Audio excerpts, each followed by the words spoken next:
Negative Gravity, The Mannheim Effect by Alexander James. This is a short synopsis. Negative Gravity is a story in which a bed-bound quadriplegic takes pencil in mouth and illustrates an epic in which the Earth's magnetic field is reversed for 24 hours.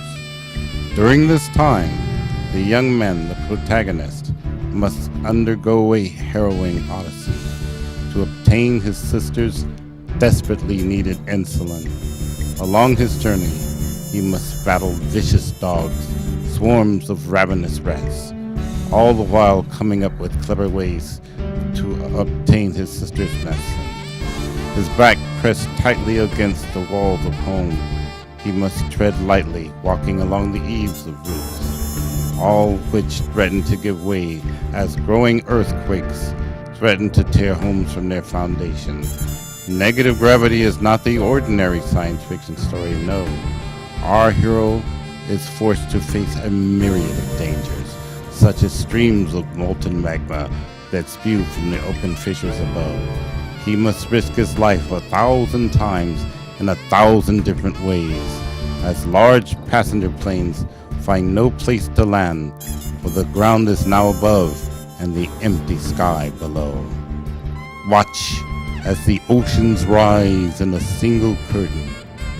You will be awestruck as hapless victims cry out in terror as they too are caught in the deadly grips of this bizarre phenomenon, their bodies hurling up into the infinite sky.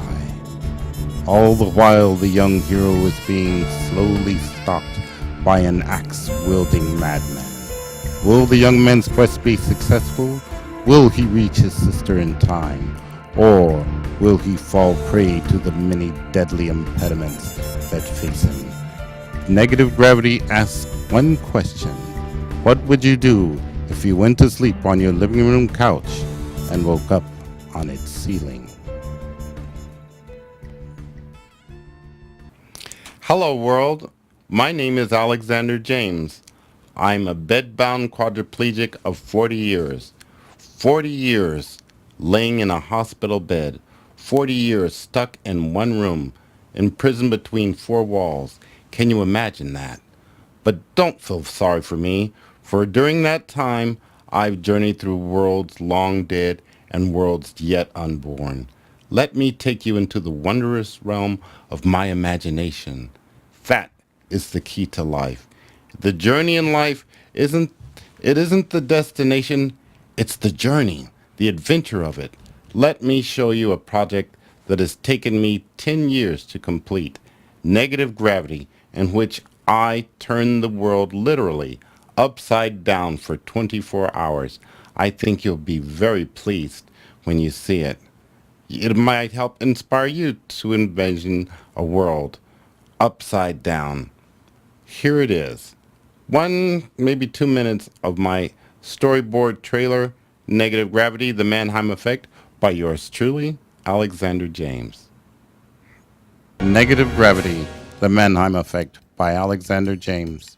This is a short synopsis. Negative Gravity is a story in which a bed-bound quadriplegic takes pencil in mouth and illustrates an epic in which the Earth's magnetic field is reversed for 24 hours. During this time, the young man, the protagonist, must undergo a harrowing odyssey to obtain his sister's desperately needed insulin. Along his journey, he must battle vicious dogs, swarms of ravenous rats, all the while coming up with clever ways to obtain his sister's medicine. His back pressed tightly against the walls of home, he must tread lightly, walking along the eaves of roofs, all which threaten to give way as growing earthquakes threaten to tear homes from their foundation. Negative Gravity is not the ordinary science fiction story, no. Our hero is forced to face a myriad of dangers, such as streams of molten magma that spew from the open fissures above.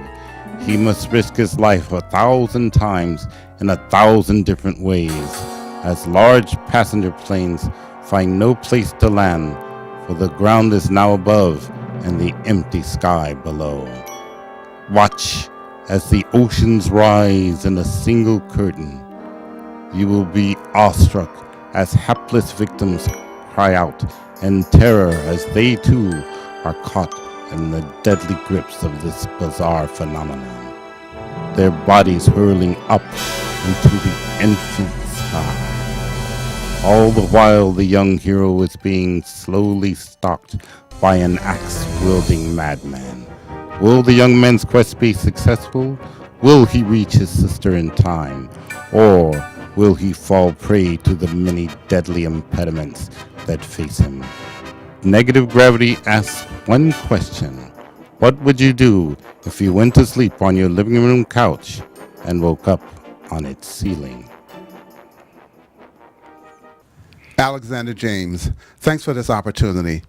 I saw you on a television program and I was impressed not only with your story, but the energy you put into this project, living the life that you live that most people couldn't even imagine. Tell us a little bit about this science fiction project and what it's all about. Well, Johnny, it came about in an unusual way. I was bedbound when I was 19 years old on 1977, September 30th, 1977, on a lovely day on Carbon Canyon Road in Chino, California. I was on a motorcycle, hit a skid and crashed, and my life had changed at 19. It it would seem like you would think a young man 19 years old and bedbound, quadriplegic, would think his life was over. Indeed, I did think it was over. But I did not stop using my imagination. I had to do something to pass the time. And they hadn't invented video games then, back in 77. I have no use of my hands. I can move my arms, but you need thumbs to play video games. So thank goodness that was not an option for me. So I had no opportunity for someone of other person to envision and use their imagination for me to play games that they've imagined. Wow. So I I envisioned my own world. I created my own world, Mr. Burrell. So And how long did it take you to get to that point of saying to yourself, there's something I can do with my life? Was it a year or two or five or oh man, 10? after 10 years, it was my sister, my only sister, and her husband passed away when my nephews were quite young. They gave me three nephews and a niece, and when they We're one looking at your sister now, yes, and that's you my as a sister young, Noreen. able-bodied man, and your Yes, mother is in this frame as yes, well. yes. She's quite young there. Yeah, this Yeah. is back in 1977, Chino, California. Yeah, my sister Noreen there. She had asthma. Her husband isn't on the photo, but he had a sudden heart attack, and he died, leaving my three nephews. One was 1 years old. The youngest was one, Walter James. And so there's my mother and I, a bedbound quadriplegic and a working woman trying to raise four little orphan children. So they were boys. I could not play baseball with them or run and catch with them. So we played imagination games. And I guess that's what helped build my imagination and help there too. I would call them into the room, let them lay on the floor, tell them to close their eyes, and I'd envision worlds for them in which they could explore. So this negative gravity is just an extension of the universe that is my mind. And I would like to invite the world to journey through the wondrous realm of Alexander's mind. How did they respond to this imaginary world? They're like children. They love anything. Sometimes I would give them a maze. And the maze, at the end of the maze, would be a red door, a green door, or a blue door. But I always there was always something behind one door, but they never knew which was. So we would have a little piece of paper. My mother would write down little things, and they would reach into the bag and pull out what's behind the red door. And sometimes it might be a dragon, and they'd have to run. Sometimes it was a little girl, and they'd have to aid the little girl into her adventure to get her to point A, from point A to point B. It was a real lot of fun. The boys, they're all in their 30s now, and they never forgot it. They always love it. They love the game. Tell us about this story. There's a hero or a shero in the Mannheim effect. Tell us a little bit about what the plot, if you will, Okay, is. very good. All right. Well, the story is about a bedbound quadriplegic, myself, who's crying out to God to give him a vision, to give him something to live for, something that the world will remember him by. And so, gazing up out of the window, looking up, laying on my back as I do so many hours, I look out the window and I encourage your viewers when they're laying on their back, looking up, if their window is open, to look out their window and look at the overhanging eave of the roof. And imagine a world in which gravity's reversed. That's what I did. It's about a bedbound quadriplegic who imagines how and what would he do if the world's gravity were suddenly reversed. It's the crux of it is, what would you do if you went to sleep on your living room couch and woke up on its ceiling? That is the crux. The hero is a young man who, during this time, must obtain his sister's insulin, like the storyboard said. But it's really about me, my struggle, and man with a pencil in his mouth, propped up on his elbow, drawing on a sketch pad for years and years, envisioning page after page, putting it on the wall, and creating an epic, I mean an epic. Yeah, we're looking at some of your pictures now. Go ahead. Yes. These in which I had to get this character from point A to point B. How do I get, what would you do? How would you get to the neighbor's home if gravity was reversed and it was pulling your house from its foundation? Wow. That's very good. So I encourage everyone to dream, to use their To dream. imagination. How did you, were you an artist before your accident? I mean, in terms of drawing these pictures, uh, I first saw them, I mean, really phenomenal, just phenomenal. Were you an artist before, or did you learn to draw? How'd you do it? Well, I'm telling you, I did have art classes. I was art in school, but I hadn't drawn in years since, my accident. So I waited till I was about 45 years old, and I says, well, if you're not getting any younger, you might as well do something. You've had this idea of inspiration in your mind all this time. Put it on paper, because I started looking into films and how to get a script together, and they said you need a storyboard. Right. So in the storyboard, you got to draw. So I started drawing, and the more I drew, the better I got at it. So I'm impressed sometimes myself with some of these drawings. The illustrations are quite well done. More Quite than well well done. done. Yeah. How long would it take you to do, for an example, just a face of a figure? Would it take you hours, a day, 2 days? Each picture, each page was about 2 hours. It depends on the Wow. detail. And so that's a lot of man hours. But I started working on it when I was 45, and I'm closing in on 60 now. I'm 59, so it took about 7 years of storyboarding. But I'm not. It doesn't really upset me, because it took the creative avatar. What is his name? He took him 6 years to illustrate his storyboard for Avatar. So I'm in good company. 7 years not bad for a guy without the use of hands.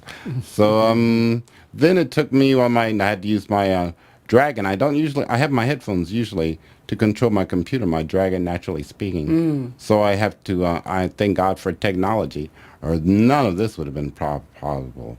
So with my Dragon, I wrote the script, storyboard, and now the book will be out soon. So Negative Gravity, The Mannheim Effect by Alexander James.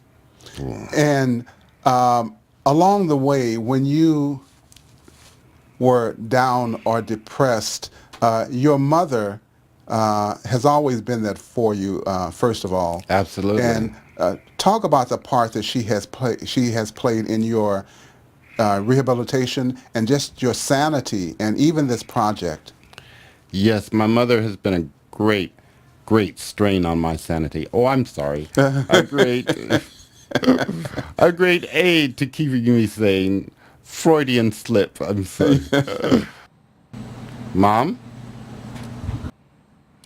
I would like to introduce my muse and my mother, Mrs. Levada James.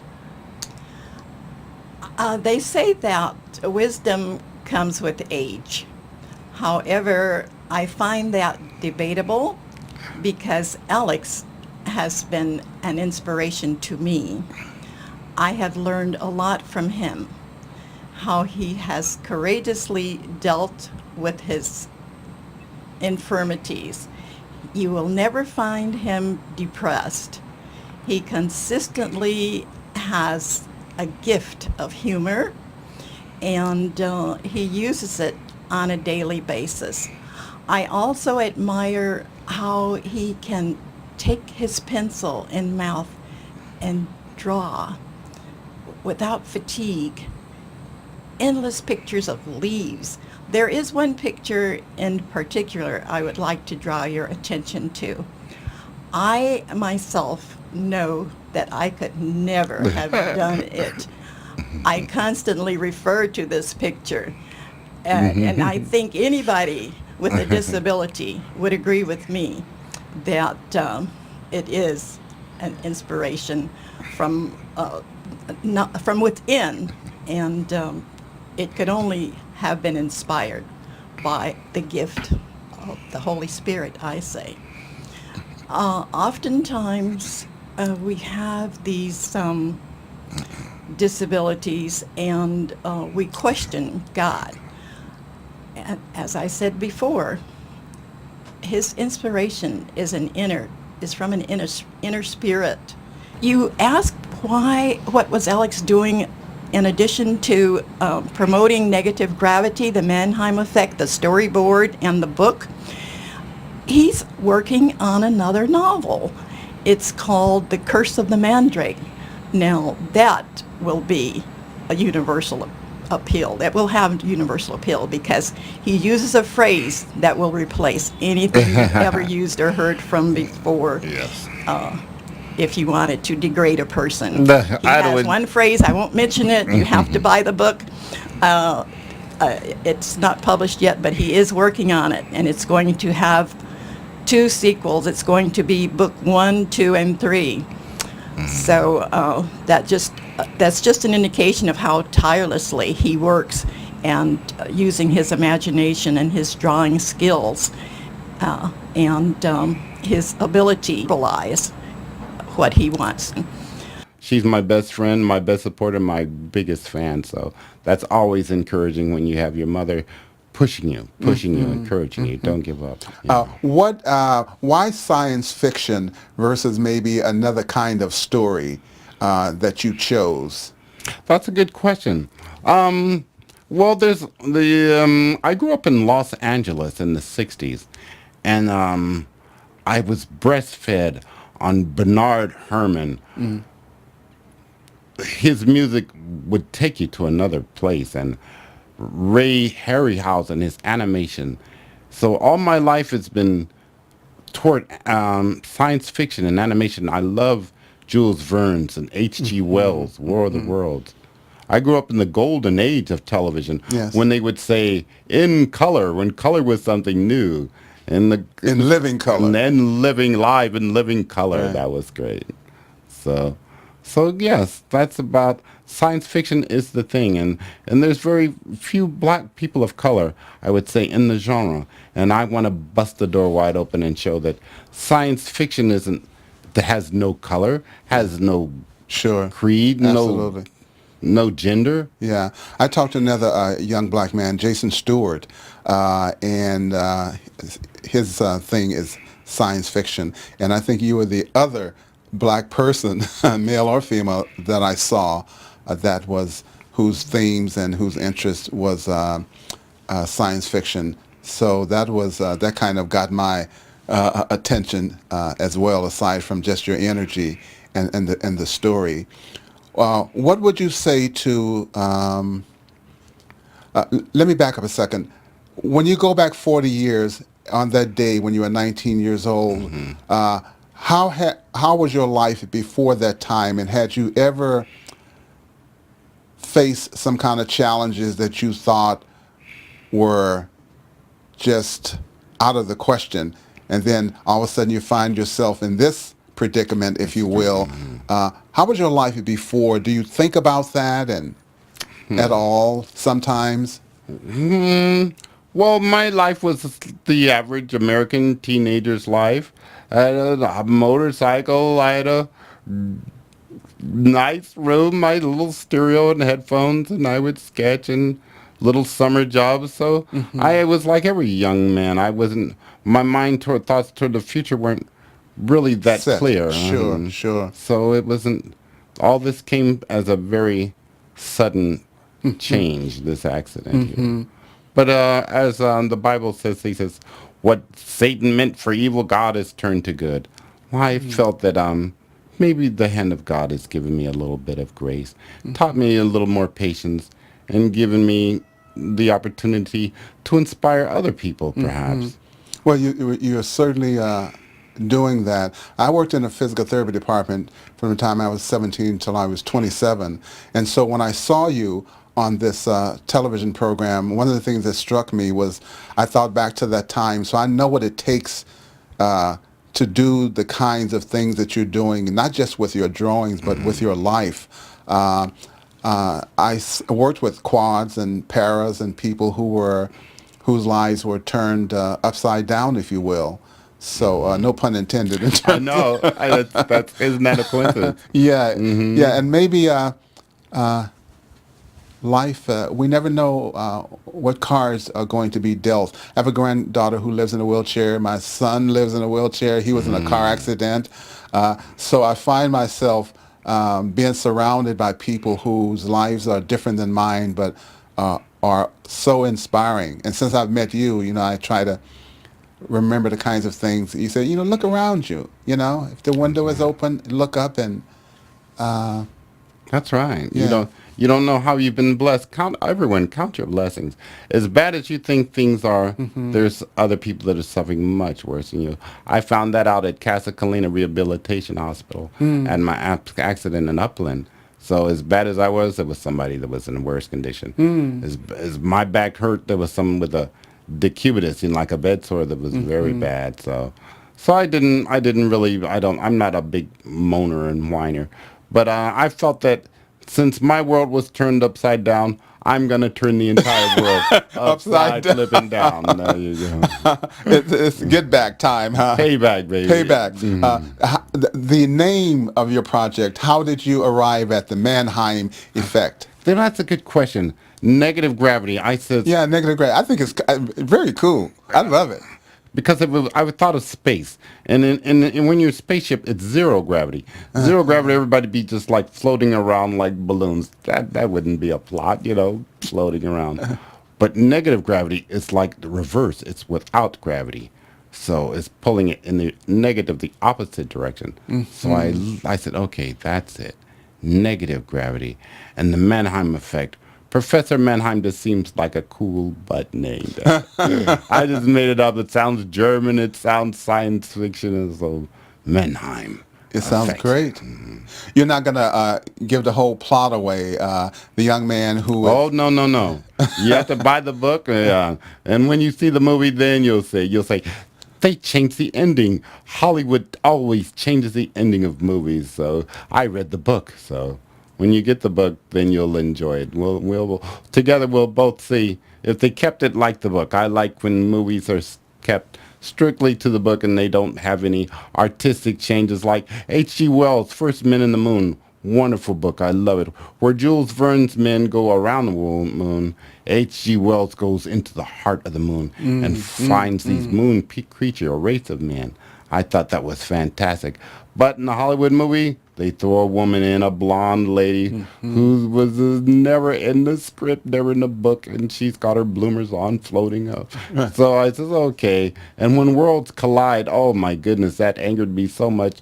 They get a ship to bring just the seed of humanity out because the Earth is going to be collided with another planet. And when the spaceship lands, you would think you were in a An Aryan, not the Aryan commercial, because everyone is blonde. The only room they have, top person they have room enough for, other than these blonde couples, is the dog and her puppy. So I said, I want to do oh, something a little different around yeah. here. Huh? So I'm gonna, let's get some color in here to sci-fi. So. Well, I'm not just impressed. It's that's a wonderful project. You have the last word. Well, as old as you are, as young as you are, whatever your physical limitations, it's nothing. The secret is the mind. The mind is the life. So never stop dreaming. Never give up, no matter how old you are. There's always room to begin again. Thank you very much.